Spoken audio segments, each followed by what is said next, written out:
The cold wind blew through the streets of San Marco. Snow fell softly on the old stone buildings. People walked quickly, trying to get home before the storm got worse. Most shops were closing early because of the bad weather. Giuseppe's Italian restaurant still had its warm lights on. The yellow glow came through the big windows onto the dark street. Inside it was warm and cozy. The smell of fresh bread and tomato sauce filled the air. Red and white checkered tablecloths covered the small tables. Old photos of Italy hung on the walls. Maria Rossetti stood behind the counter, counting the money from that day. She was a short woman with gray hair tied back in a bun. Her hands were rough from years of hard work. She had owned this restaurant for 20 years. Her husband, Giuseppe, had died 5 years ago, but she kept the place running. It was all she knew how to do. The restaurant was almost empty. Only 3 customers sat at different tables. An old man named Bruno ate his soup slowly in the corner. A young couple shared a pizza near the window. They talked quietly and held hands across the table. The woman at table 5 picked at her salad while reading a book. Maria looked at the old piano in the corner of the room. It had been there since the restaurant opened. Giuseppe used to play it sometimes on special nights. The black wood was covered with dust now. Some of the keys were yellow with age. Nobody had touched it since Giuseppe died. Maria thought about getting rid of it, but she could never bring herself to do it. The bell above the door rang. Cold air rushed in as someone pushed the door open. Maria looked up from her counting. An old man stepped inside, shaking snow from his coat. He was thin and bent over slightly. His hair was long and white, hanging down past his shoulders. His face was lined with deep wrinkles. His clothes looked old and worn out. The man's coat was too big for him. It had holes in the sleeves. His pants were dirty at the bottom. His shoes had holes that let the snow in. He carried a small leather bag that looked very old. The bag was cracked and faded from years of use. Maria watched him stand by the door for a moment. He looked around the restaurant with tired eyes. His hands shook slightly, maybe from the cold or maybe from something else. He seemed lost, like he was not sure what to do next. The old man walked slowly toward the counter. His shoes made soft sounds on the tile floor. Maria could see that his socks were wet from the snow. She felt sorry for him but also worried. Sometimes homeless people came in just to get warm. She always tried to be kind, but she had a business to run. "Excuse me," the old man said softly. His voice was gentle but rough, like he had not talked to anyone in a long time. He had a slight accent that Maria could not place. "I am sorry to bother you." Maria looked at him carefully. Up close, she could see that his eyes were blue and very sad. There was something about him that seemed different from other homeless people who sometimes came in. He stood straight despite being bent over. His manner was polite, almost formal. "What can I do for you?" Maria asked. She tried to keep her voice neutral, not too welcoming but not mean either. The old man looked down at his hands. They were clean but very thin. Maria could see every bone and vein through his pale skin. He clutched the leather bag tighter. "I know this is unusual," he said, looking back up at her. "But I was wondering if I could make a deal with you." Maria raised her eyebrows.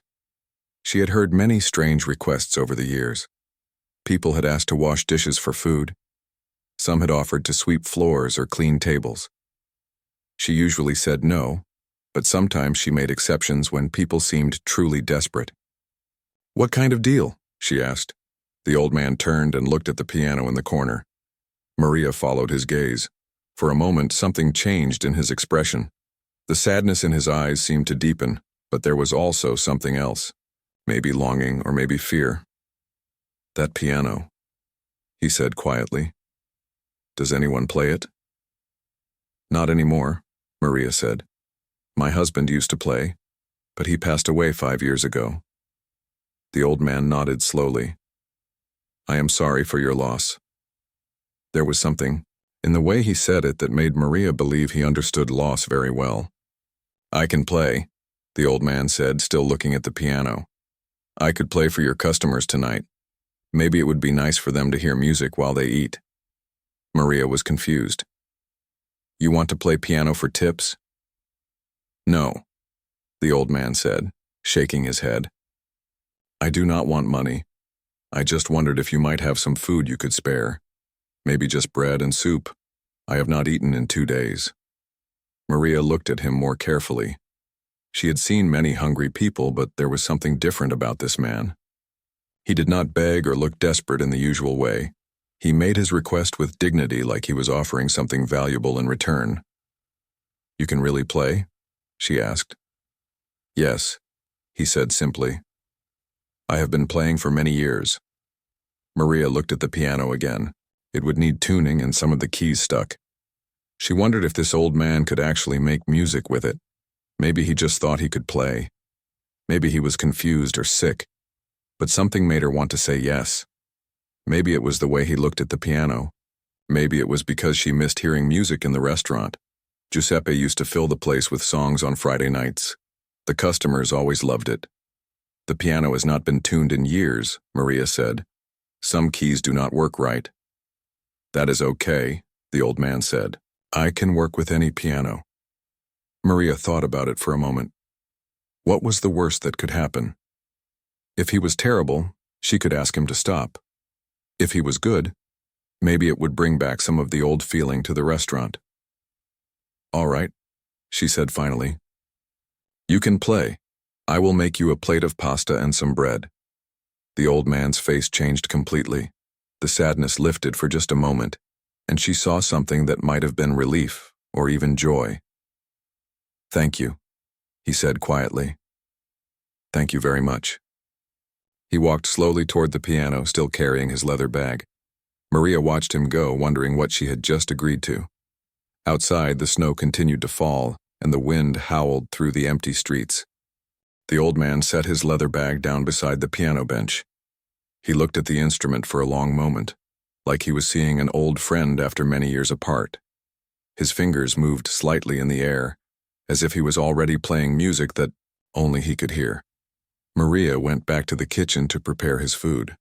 She told her cook, Antonio, about the strange request. Antonio was a big man with a thick mustache who had worked at the restaurant for 10 years. You let a homeless man play. Our piano? Antonio asked, stirring a pot of sauce. He seems different, Maria said, taking out a plate. And it has been so quiet lately. Maybe some music will be good. Through the kitchen window, they could see the old man sitting at the piano bench. He had not started playing yet.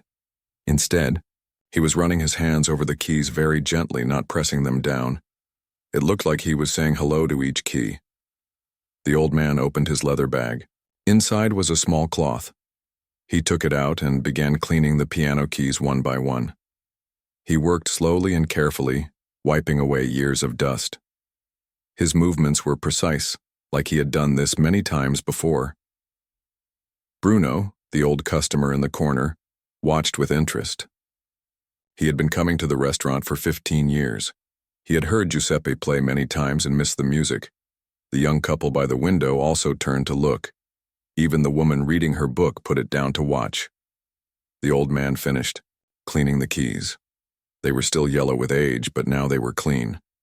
He put the cloth back in his bag and sat up straight on the bench. For a moment, he just sat there with his hands in his lap. Maria came out of the kitchen with a plate of hot pasta and fresh bread. She set it on a table near the piano. The old man looked at the food and smiled sadly. Thank you, he said. I will eat after I play, if that is all right. Of course, Maria said. She was curious now. She wanted to hear what kind of music this strange man could make.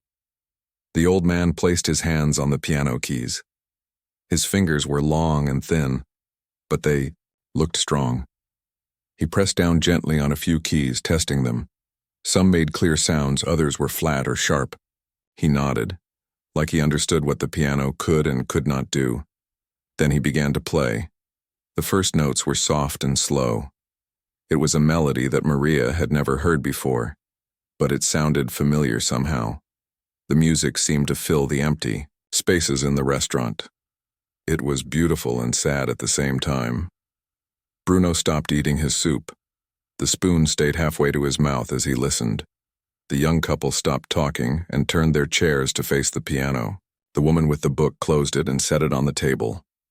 The old man's hands moved across the keys like water flowing over rocks. Even though some keys were out of tune, the music still sounded perfect. He knew exactly which keys to avoid, and which ones would give him the sounds he wanted. The melody grew stronger and more complex. The old man added bass notes with his left hand while his right hand played a beautiful tune. His eyes were closed now, and his whole body moved slightly with the music. It was like the piano was part of him. Maria stood frozen by the counter. She had heard Giuseppe play many times and he was good, but this was different. This was the kind of music she had only heard on records or on television. It was the kind of music that famous people played in big concert halls. The song changed. Now it was faster and more joyful. The old man's fingers danced across the keys. The music made Maria think of spring mornings and children laughing. But underneath the happy notes there was still something sad. It was like joy and sorrow were dancing together. Antonio came out of the kitchen, wiping his hands on his apron. His mouth fell open when he heard the music. He had never heard anything like it. The old man played like the piano was singing, not just making sounds. More people outside began to notice. A man walking his dog stopped by the window. A woman with her shopping bags paused on the sidewalk. They could hear the music through the glass, even with the wind and snow. The old man played for 20 minutes without stopping. Each song flowed into the next one.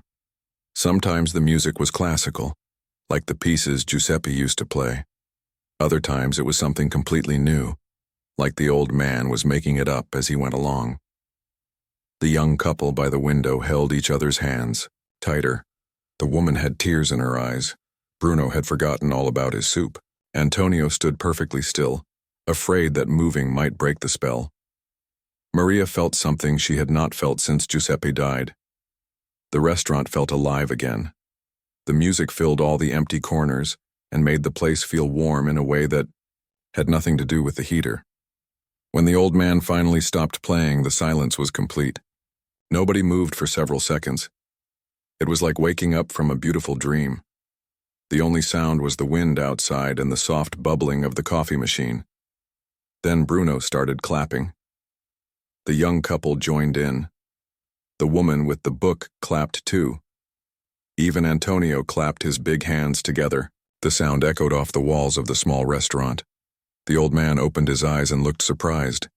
He seemed to have forgotten that people were listening. His face turned red, and he looked down at his hands. "That was beautiful," Maria said, walking toward the piano. "Where did you learn to play like that?" The old man's expression changed. The joy from playing faded, and the sadness came back to his eyes. "A long time ago," he said quietly, "in another life." He stood up from the piano bench and walked to the table where his food was waiting. The pasta was still warm. He sat down and began to eat slowly, like he was savoring every bite. The other customers went back to their meals, but they kept looking at the old man. They whispered quietly to each other. Who was he? How could someone so poor play music like that? Maria could not stop thinking about what she had just heard. The old man ate his pasta and bread without saying anything. When he finished, he stood up and walked back to the piano. "Would you like me to play more?" he asked. "Yes," Maria said quickly. "Please." Outside, more people had gathered by the windows. Word was starting to spread through the neighborhood. Someone was playing incredible music at Giuseppe's restaurant. People were calling their friends and telling them to come listen. The old man sat down at the piano again. This time when he started playing, there were faces pressed against every window. The small restaurant that had been nearly empty an hour ago was now the center of attention for the whole block. But the old man did not seem to notice the growing crowd. He played with his eyes closed, lost in his music. And the music he made was more beautiful than anything anyone in San Marco had ever heard. Within 30 minutes, the sidewalk outside Giuseppe's restaurant was crowded with people. They stood in the falling snow, pressing their faces against the windows to see inside. The music was so beautiful that nobody seemed to mind the cold wind. Mrs. Benedetti from the flower shop next door had called her sister. "You must come hear this," she said into her phone. "There is a man playing piano like I have never heard before."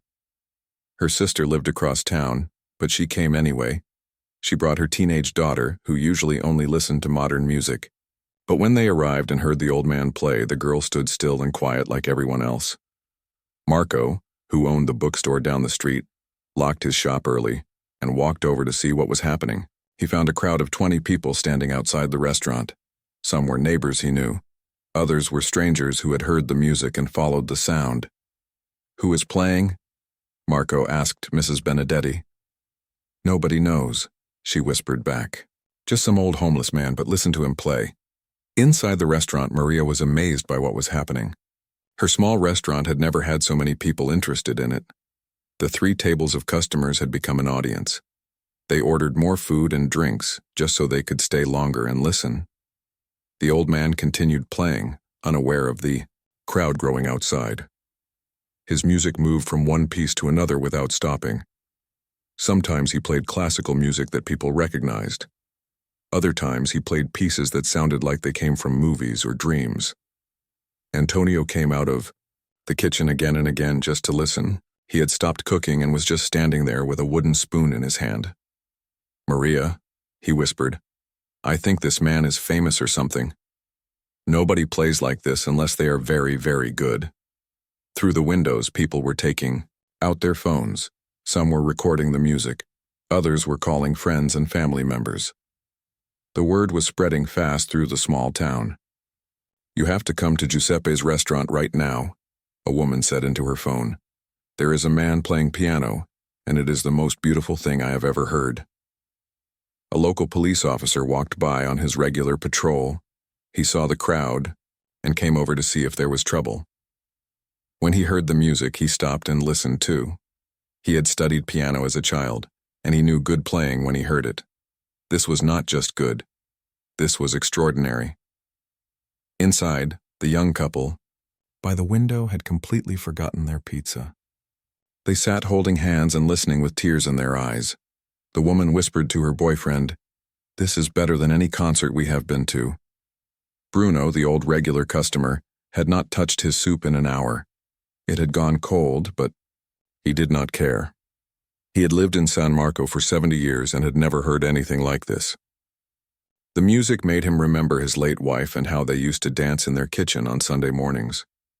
The woman who had been reading her book was now crying quietly.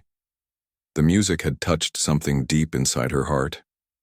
She had been sad about losing her job that day, but somehow the music made her feel hopeful again. More people kept arriving. The local priest, Father Giuseppe, came from the church down the street. He had been preparing for evening mass when he heard people talking about the music. A group of teenagers came on their bicycles. Even the mayor's wife drove over when her neighbor called her.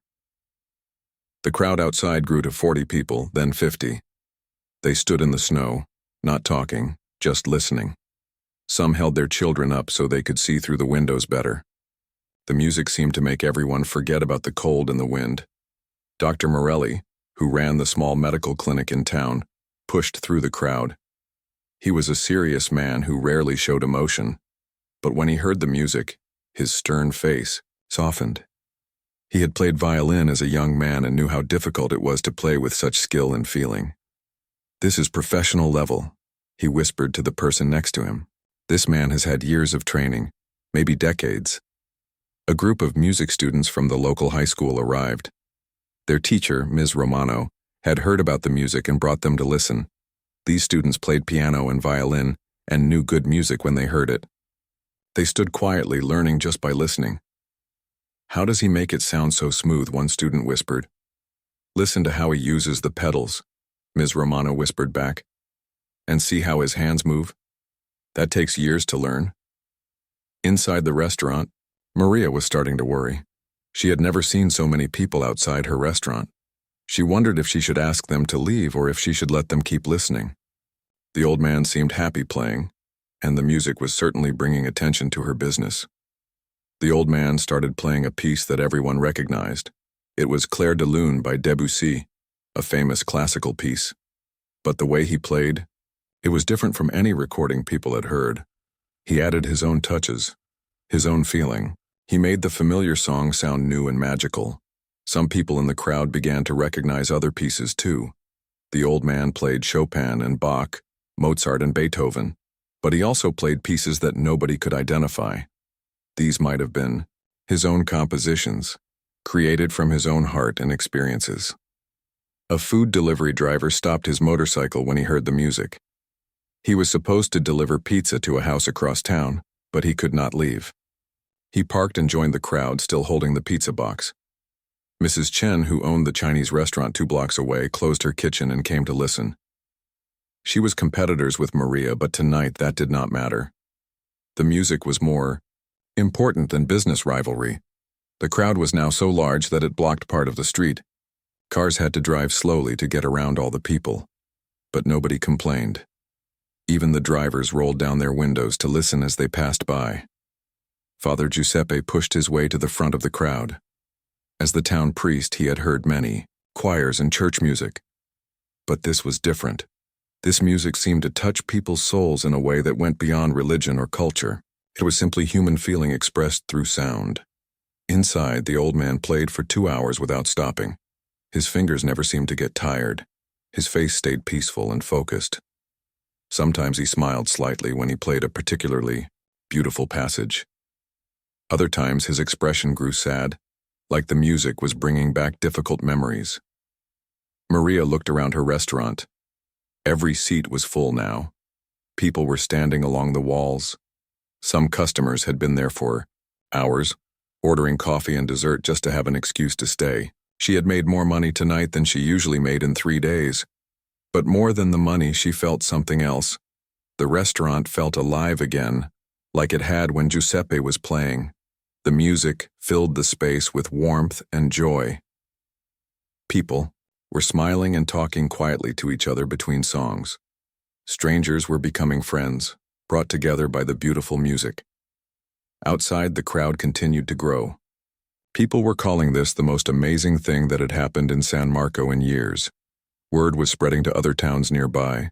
Soon people would be driving from miles away just to hear the mysterious old man play piano. But the old man himself seemed unaware of all the attention. He just played, lost in his music as if he was playing for an audience of one. By 9 o'clock in the evening, there were over 100 people gathered around Giuseppe's restaurant. The crowd had grown so large that the police had to redirect traffic around the block.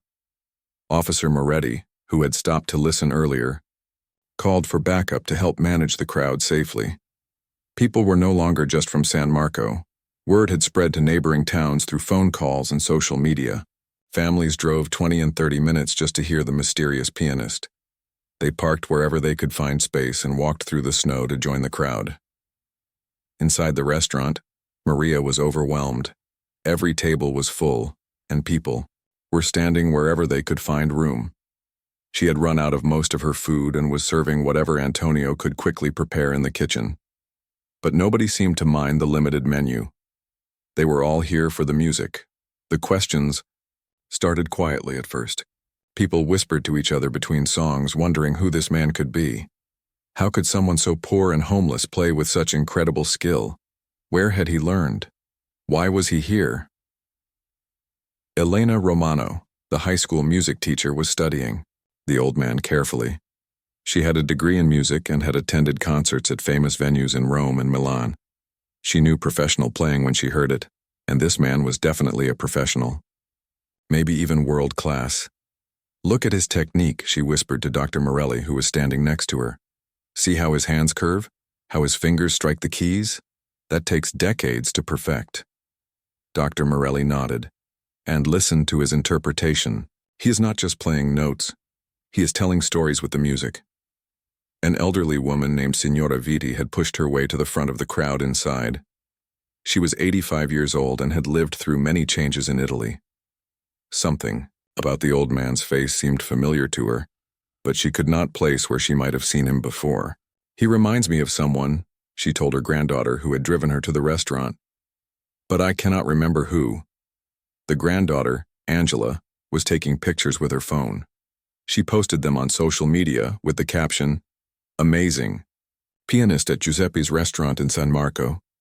Nobody knows who he is, but he plays like an angel." Within minutes, her post was being shared.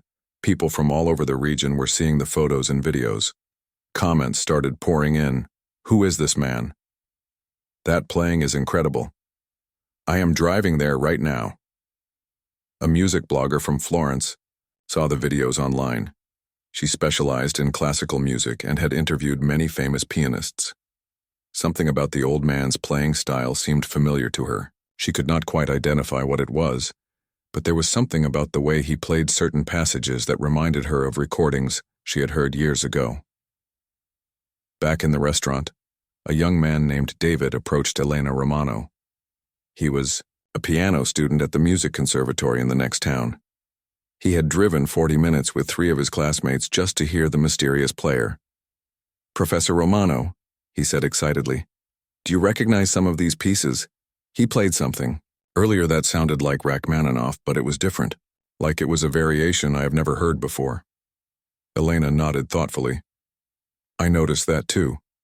And that Chopin piece he played, it had ornaments and changes that are not in the published version. Either he is making them up as he goes, or he learned these pieces from someone who knew different versions." Meanwhile, the crowd outside was getting restless with curiosity. People were sharing theories about who the old man might be. Some thought he was a former music teacher who had fallen on hard times. Others wondered if he was a failed concert pianist who had given up his career. An older man in the crowd named Professor Benedetti had just arrived from the university where he taught music history. He was retired but still sharp, and his specialty was Italian classical musicians. Something about the pianist's playing was nagging at him, like a melody he almost remembered but could not quite place. "The way he holds his left hand," Professor Benedetti murmured to himself, "and that particular way of rolling the arpeggios. I have seen that before." His wife noticed him staring intently through the window. "What is wrong, Carlo?" she asked. "I am not sure," he said slowly. "But there is something about this man's playing style that seems very familiar." Inside, the old man continued playing, unaware of all the speculation about his identity. He had moved on to a piece by Debussy, then to something that sounded like it might be his own composition. His playing was flawless, but more than that, it was deeply emotional. Each note seemed to carry years of experience and feeling. A woman in the crowd started crying during a particularly beautiful passage. The music seemed to touch something universal in people's hearts.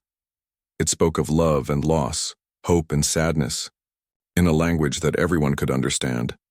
Father Giuseppe, who was still standing in the crowd, was reminded of the power of music to bring people together. Here were Catholics and non-Catholics, young and old, rich and poor, all united by the beauty of what they were hearing. It was like a miracle happening right in front of them. A journalist from the regional newspaper had arrived and was taking notes. This was clearly a story worth covering. A mysterious homeless man playing extraordinary piano music was exactly the kind of human interest story that people loved to read about. But when the journalist tried to ask Maria questions about the old man, she realized she knew almost nothing about him. She did not even know his name. He had simply asked to play for food and she had said yes. "Has he said anything about himself?" the journalist asked. "Very little," Maria replied, watching the old man play.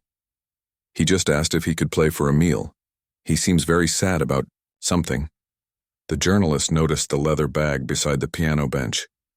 It looked old and worn, like it had traveled many miles. Maybe it contained clues about the man's identity, but she could not examine it without disturbing the performance. Professor Benedetti was becoming more and more convinced that he recognized something about the pianist. He had taught music history for 40 years and had studied the careers of many famous musicians. The old man's playing style was triggering memories, but they were vague and distant. "I need to get closer," he told his wife. "I need to see his hands more clearly." He pushed gently through the crowd inside the restaurant until he was only a few feet from the piano. From this distance, he could see every movement of the old man's fingers. The technique was not just professional, it was masterful. This was someone who had performed at the highest levels. But more than the technique, there was something about the emotional quality of the playing that seemed familiar.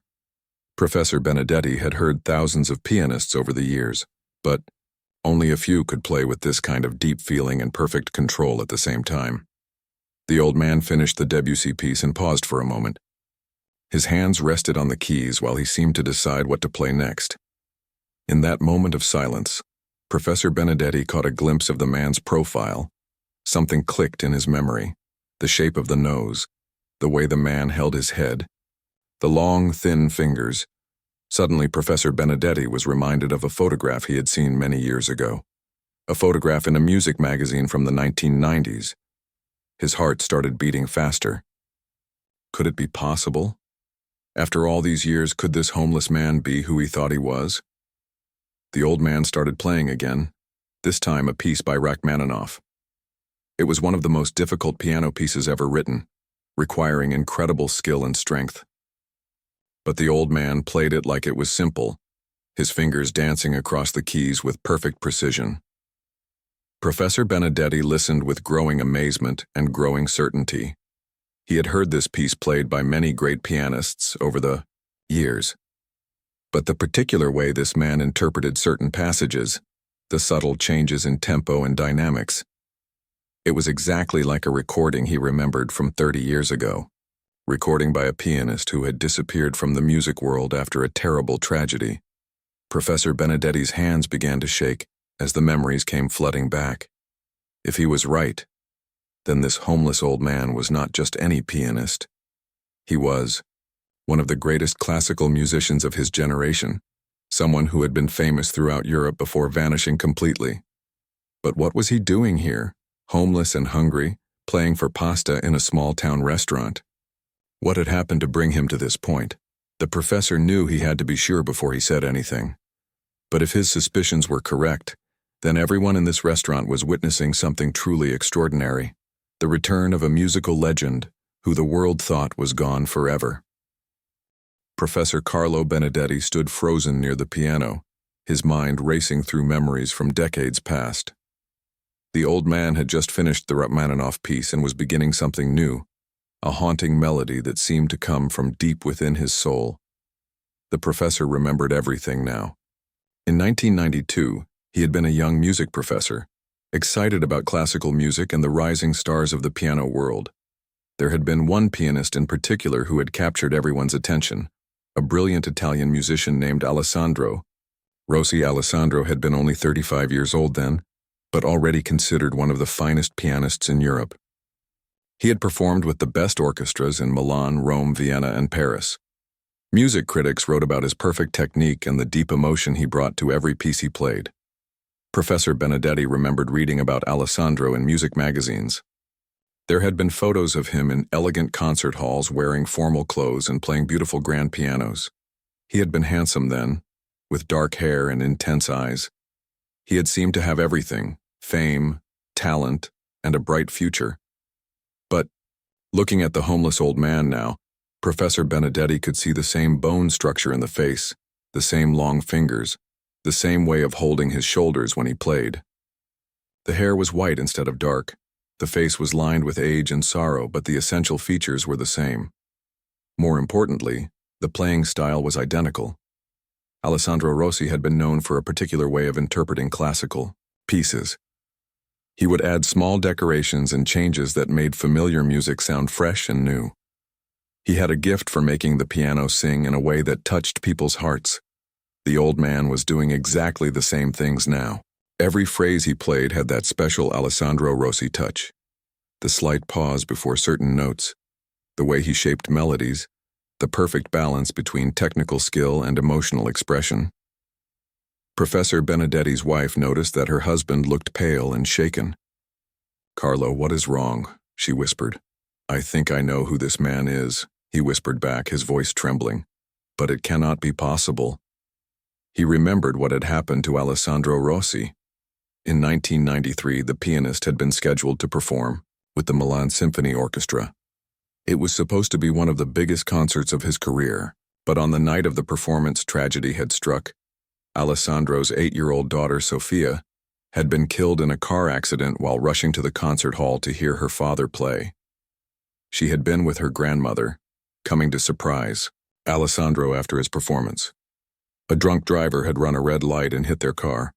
Sofia had died instantly. Professor Benedetti remembered reading about it in the newspapers. The concert had been canceled. Alessandro had been devastated.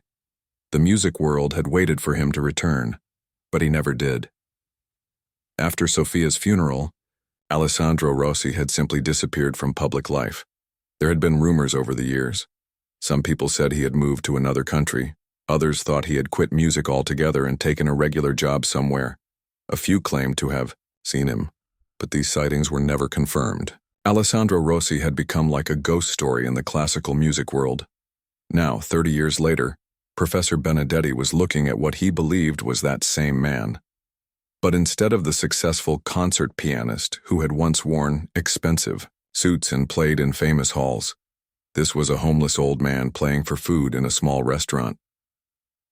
The professor watched the old man's hands move across the keys. Even with an out-of-tune piano in a modest restaurant, the music was perfect. Alessandro, if this really was Alessandro, had lost everything else, but he had not lost his incredible gift for music. The old man started playing a piece that made Professor Benedetti's heart skip a beat. It was Chopin's Ballade No. 1 in G minor, and he was playing it exactly the way Alessandro Rossi had played it in a famous recording from 1991. Every ornament, every subtle change in tempo, every emotional nuance was identical. There was no doubt left in Professor Benedetti's mind. This homeless old man was Alessandro Rossi, one of the greatest pianists of the late 20th century. But should he say something? The old man clearly did not want to be recognized. He had been hiding his identity for 30 years. Maybe he had good reasons for wanting to stay hidden. Professor Benedetti looked around the restaurant. Everyone was listening with amazement, but nobody else seemed to recognize the old man. The younger people had probably never heard of Alessandro Rossi. Even some of the older people might not remember a pianist from 30 years ago. The professor's hands shook as he pulled out his phone. He searched for Alessandro Rossi, pianist, and found an old photograph from 1992. It showed a young man with dark hair sitting at a grand piano. The face was definitely the same as the old man playing now, just 30 years younger. The professor showed the photo to his wife. She looked at it, then at the old man, then back at the photo. Her eyes widened with recognition. "Oh my God," she whispered. "It really is him, is it not?" Professor Benedetti nodded. "I am almost certain. But what do we do? Should we tell someone?" They both looked at the old man, who was now playing a piece by Bach. His eyes were closed and his whole body swayed slightly with the music. He looked peaceful for the first time since he had entered the restaurant. The music seemed to be healing something inside him. "Maybe we should wait," his wife said quietly. "Let him finish playing. Then you could speak to him privately." Professor Benedetti agreed. He did not want to disturb the performance or embarrass the old man in front of all these people, but his mind was full of questions. What had happened to Alessandro during all these missing years? How had he ended up homeless? Why was he here in San Marco? The old man played for another 20 minutes. Every piece was perfect. Every note filled with emotion. Professor Benedetti recognized some of the music from Alessandro's old recordings. Other pieces seemed to be new compositions created from years of pain and experience. Finally, the old man stopped playing. He sat quietly for a moment, his hands resting on the keys. The restaurant was completely silent except for the sound of people breathing. Then, slowly, the applause began. It started with one person clapping, then spread throughout the restaurant and to the crowd outside. People were cheering and wiping tears from their eyes. They had just heard something extraordinary, even if they did not know exactly what it was. The old man stood up from the piano bench and bowed slightly. He looked embarrassed by all the attention. He picked up his leather bag and started to walk toward the door. Professor Benedetti knew this was his chance. He had to speak to the old man before he disappeared again. Who knew if anyone would ever see him again? "Excuse me," Professor Benedetti said, stepping forward. "Could I speak with you for a moment?" The old man stopped and looked at him. Up close, Professor Benedetti could see the sadness in his eyes. These were the eyes of someone who had suffered greatly. "What is it?" the old man asked quietly. Professor Benedetti took a deep breath. He had to be careful with his words. I am a music professor. I have been listening to you play and I think I might know who you are. The old man's face changed. The peaceful expression disappeared, replaced by fear and wariness. His grip tightened on his leather bag. I do not know what you mean, he said, but his voice was shaking. Alessandro, Professor Benedetti said gently. Alessandro Rossi. That is your name, is it not? The old man's face went completely white. For a moment, Professor Benedetti thought he might faint. The leather bag fell from his hands and hit the floor with a soft thud. Around them, people were still talking and laughing, celebrating the wonderful music they had heard. But Professor Benedetti and the old man stood in their own bubble of silence, staring at each other across 30 years of mystery and pain. How did you know? Alessandro whispered, his voice barely audible above the noise of the crowd. Alessandro Rossi stood frozen in the middle of the restaurant, staring at Professor Benedetti with eyes full of fear and pain. The leather bag lay at his feet where he had dropped it. Around them, people continued to celebrate and talk about the wonderful music, unaware of the dramatic moment happening right in front of them. Please, Alessandro whispered, his voice shaking. Please do not tell anyone. Professor Benedetti felt his heart break as he looked at this broken man who had once been one of Europe's most celebrated pianists. The Alessandro Rossi he remembered, from 30 years ago, had been confident and full of life. This man looked like he was carrying the weight of the world on his shoulders. I will not say anything if you do not want me to, Professor Benedetti said gently. But Alessandro, what happened to you? Where have you been all these years? Alessandro bent down and picked up his leather bag with shaking hands. He looked around the restaurant, seeing all the happy faces of people who had enjoyed his music. For a moment his expression softened slightly. I should not have come here, he said quietly. I should not have played. I promised myself I would never play for an audience again. But why? Professor Benedetti asked. Your music is beautiful. These people were moved by what you played. Alessandro's face crumpled with pain. Because every time I play, I remember her voice. Every time people applaud, I think about how she will never hear me play again. Professor Benedetti understood immediately. Sophia, your daughter. Alessandro nodded, tears beginning to flow down his cheeks. She was everything to me. Music meant nothing without her there to share it. Professor Benedetti's wife had been listening to their conversation. She stepped closer and put a gentle hand on Alessandro's arm. I am so sorry for your loss, she said softly.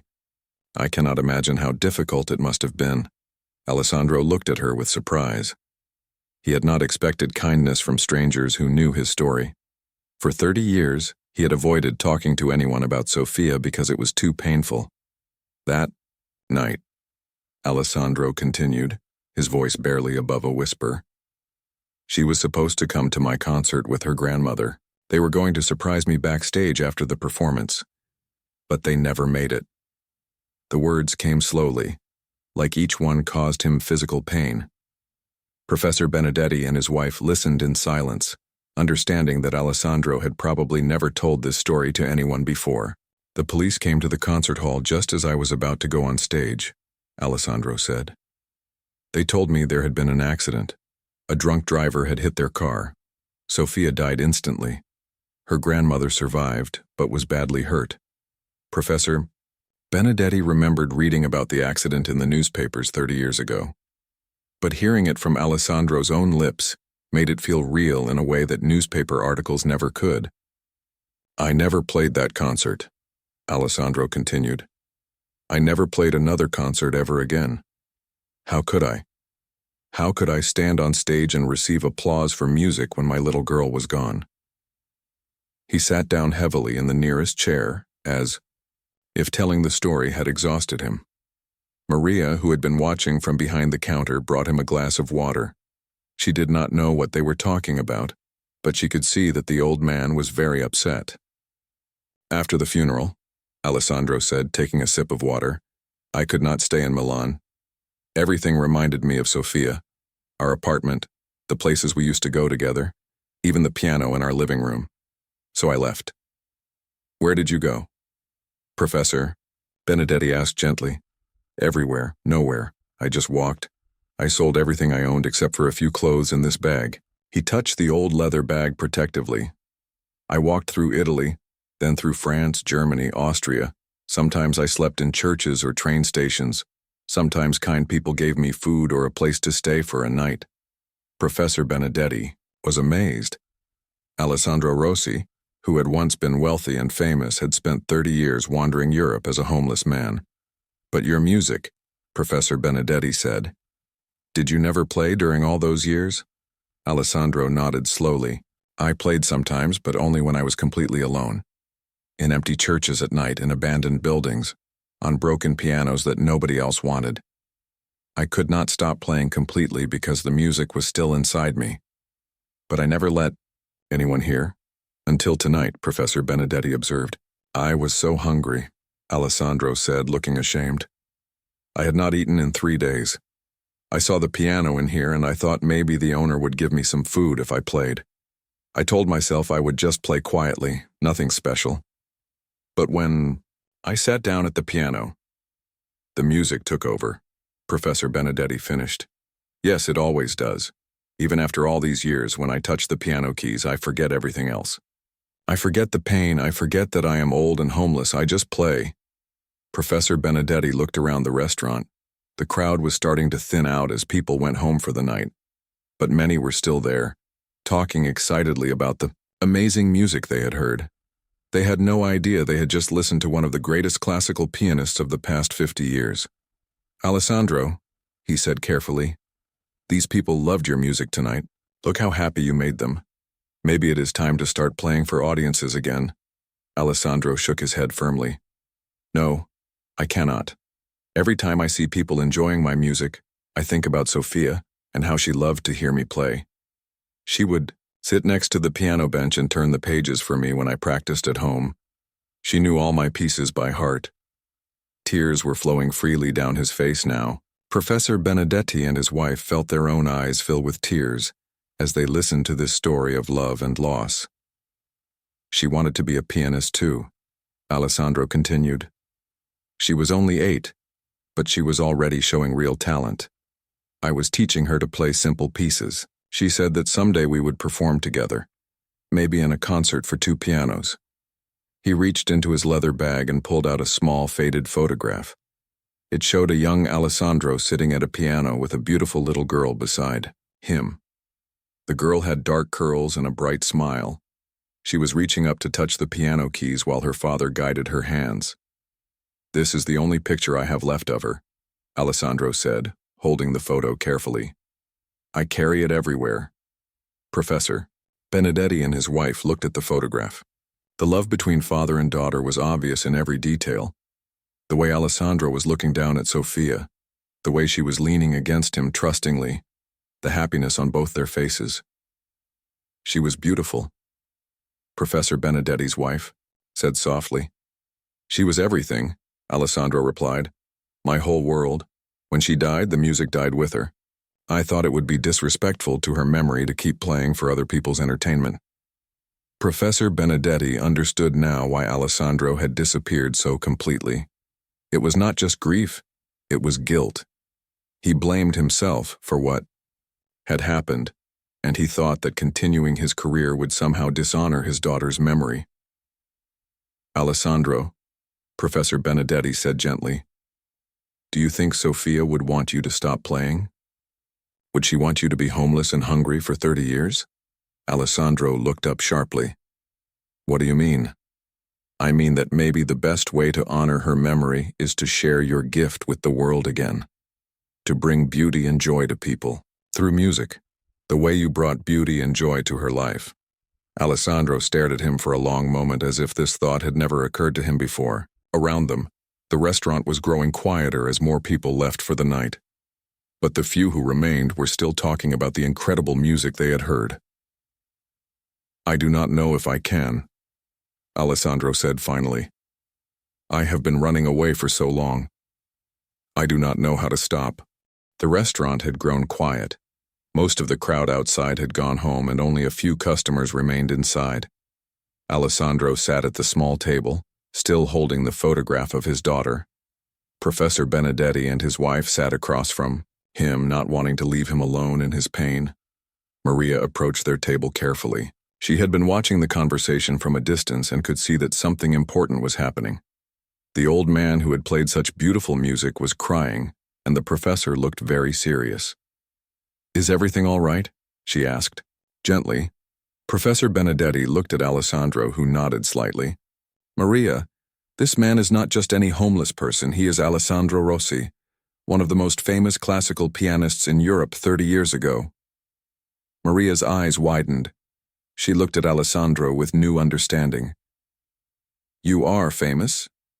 "I was," Alessandro said quietly.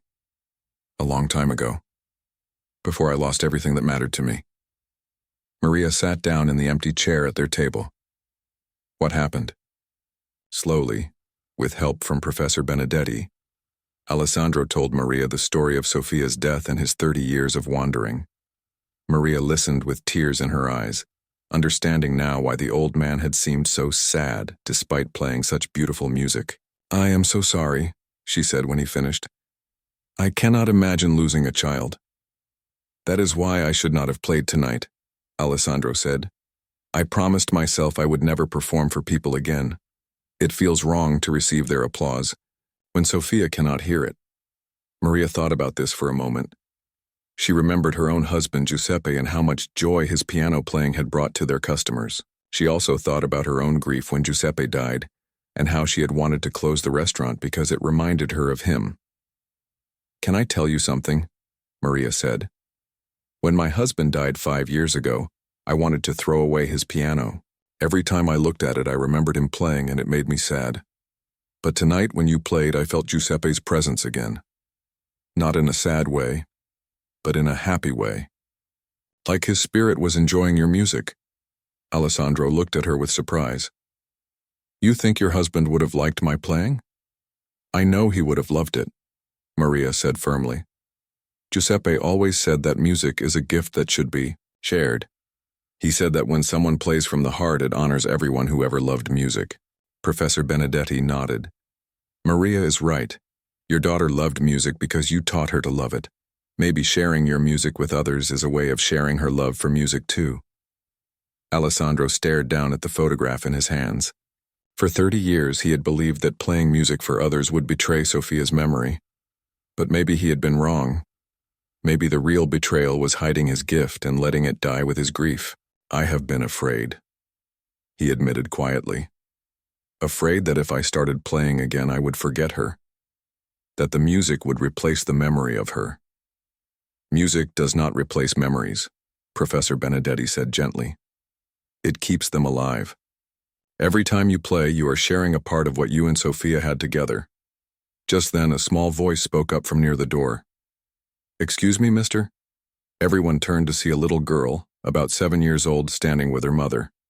They had been among the last customers to leave, but the girl had convinced her mother to wait. "Yes?" Alessandro said, wiping his eyes. "That music you played was the most beautiful thing I ever heard," the girl said shyly. "My grandmother says you play like the angels sing." Alessandro's breath caught in his throat. The little girl had dark curls like Sofia had, and she was about the same age Sofia had been when she died. For a moment he felt like he was looking into the past. "Thank you," he managed to say. "Could you maybe teach me to play like that someday?" the girl asked hopefully. "I have been taking piano lessons, but I do not sound anything like you." The girl's mother looked embarrassed. "I am sorry, Sofia. We should let the man rest." Alessandro's face went completely white. "What did you say her name was?" "Sofia," the mother replied. "Her name is Sofia Martinelli." The room fell into complete silence. Alessandro stared at the little girl with the same name as his daughter, with the same dark curls, asking him to teach her piano just like his Sofia had wanted to learn 30 years ago. Professor Benedetti and his wife exchanged glances. Maria put her hand over her heart. They all understood that this was more than just a coincidence. This felt like a message, a sign that maybe it was time for Alessandro to find his way back to music and to life. Alessandro stood up slowly and walked over to the little girl. He knelt down so he was at her eye level. "Sophia," he said softly. "That is a very beautiful name." "Thank you," she said with a bright smile. "Will you teach me?" Alessandro looked into her innocent, hopeful eyes. He thought about his own Sophia. Who had asked him the same question so many years ago. He thought about all the years he had wasted hiding from the world, denying his gift to others who might have loved music the way his daughter had. "Yes," he said quietly. "I would like that, very much." The little girl clapped her hands together excitedly. "Really? When can we start?" Alessandro looked back at Maria, Professor Benedetti, and his wife. They were all watching him with encouragement and hope. "I do not have anywhere to live," Alessandro said honestly. "Or any way to support myself." Maria stood up quickly. "You can stay here," she said. "I have a small apartment upstairs above the restaurant. You can live there and give piano lessons. Maybe you could also play for my customers sometimes if you want to. And I know many people who would love to take lessons from someone with your talent," Professor Benedetti added. "The high school music program, the local music conservatory. They would be honored to have you teach." Alessandro felt something he had not felt in 30 years. Hope. Not the painful hope that Sophia might somehow come back, but a new kind of hope. Hope that maybe his life could have meaning again. Hope that he could honor Sophia's memory by teaching other children to love music the way she had. "I am scared," he admitted. "I have been alone for so long. I do not know if I remember how to be around people." "You do not have to decide everything tonight," Maria said kindly. "Just stay here tonight where it is warm. Tomorrow we can talk about the future." Alessandro looked around the restaurant one more time. A few hours ago it had been just a place where he hoped to get a meal. Now it felt like it might become a home. He turned back to little Sophia, who was still looking at him with excitement and admiration. "What is your favorite song?" he asked her. "I do not know many songs yet," she said, "but I like happy ones that make people smile." Alessandro smiled for the first time in years, a real smile, not the polite expression he had worn for strangers over the decades. "I know some happy songs," he said, "and I know some sad songs that can help people feel better when they are hurting. Would you like to learn both kinds?" "Yes, please," Sophia said. Alessandro stood up and walked back to the piano. He sat down at the bench and began to play a simple, beautiful melody, one that his own Sophia had loved when she was learning to play. As the music filled the restaurant again, Alessandro realized that Professor Benedetti had been right. Music did not replace memories. It honored them. And maybe after 30 years of grief and loneliness, it was time to start living again. 6 months later, Giuseppe's restaurant had become the heart of San Marco's music community. The old piano had been professionally tuned and polished until it gleamed. Alessandro had transformed the back room into a small music studio where he gave lessons to students of all ages. Every evening at 7 o'clock, Alessandro would play for the dinner customers. The restaurant was always full now, with people coming from nearby towns just to hear him perform.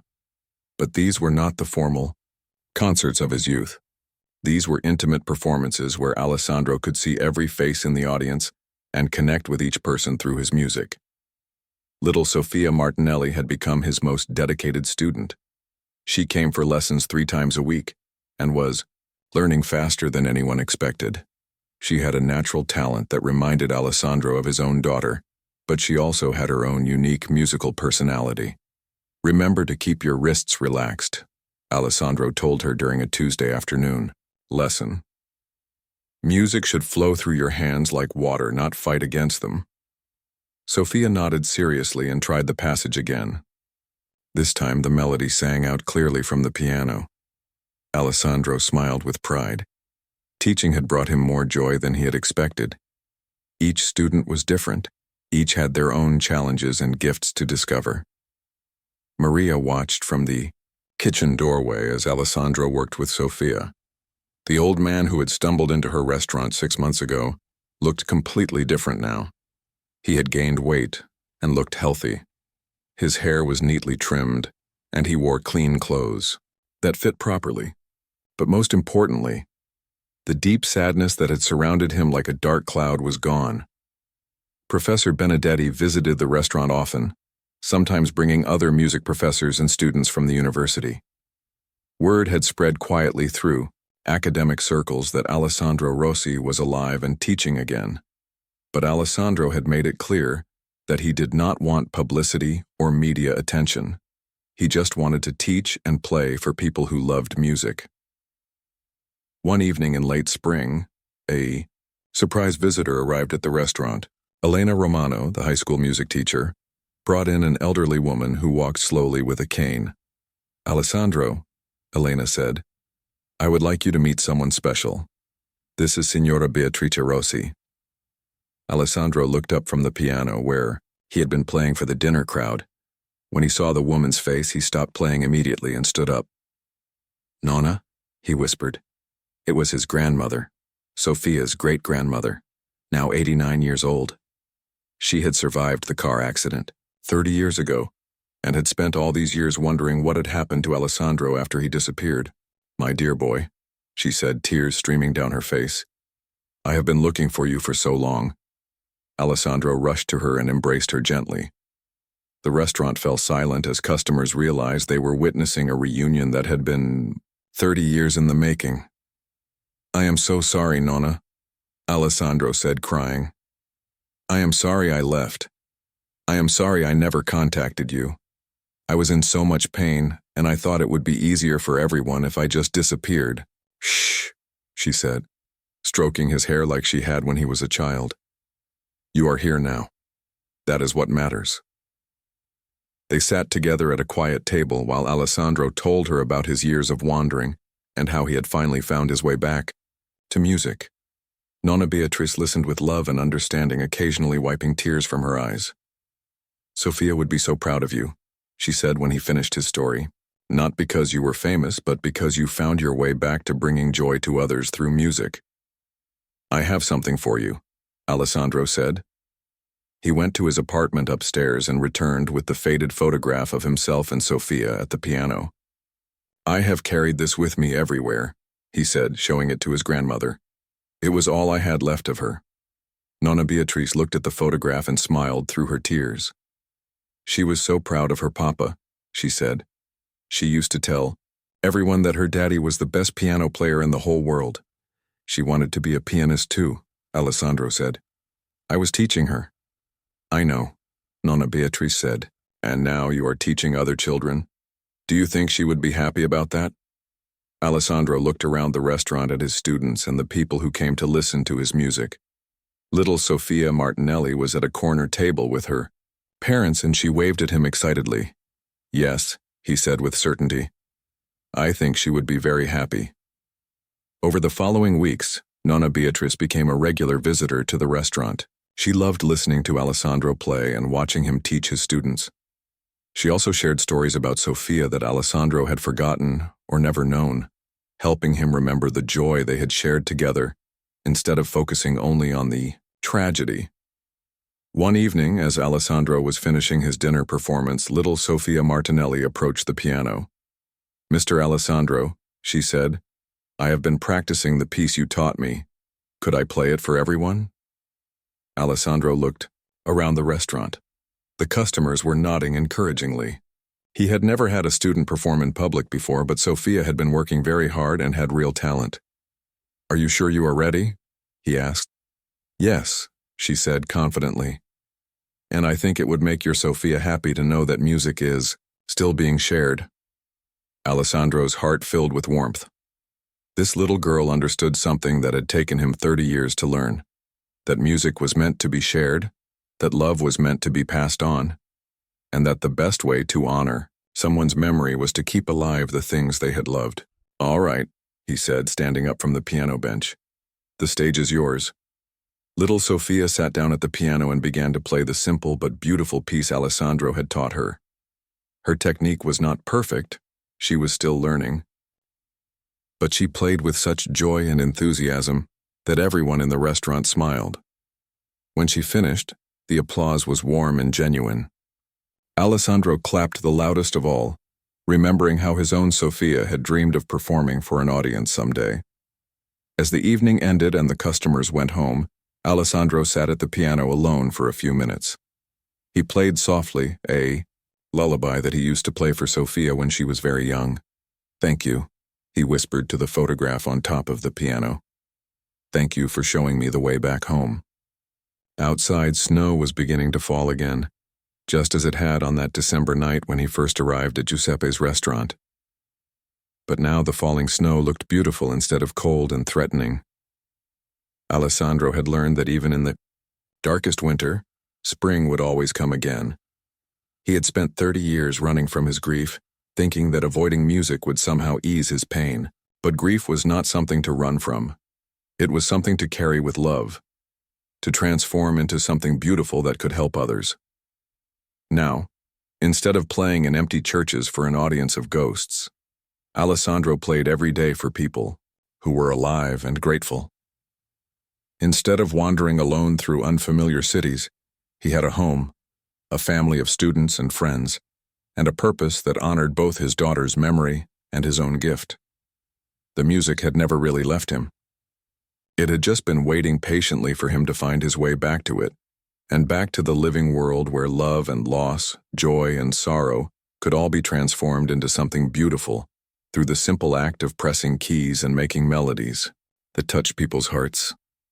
Alessandro turned off the lights in the restaurant and went upstairs to his small apartment. Tomorrow there would be more students to teach, more music to share, and more ways to honor the love that never dies, even when the people we love are no longer with us. Music, he had finally learned, was not about performing for applause or achieving fame. Music was about connection, connecting with others, connecting with memories, and connecting with the part of the human spirit that needs beauty in order to heal and grow. And in that small restaurant in San Marco, surrounded by friends who had become family, Alessandro Rossi had finally found his way home.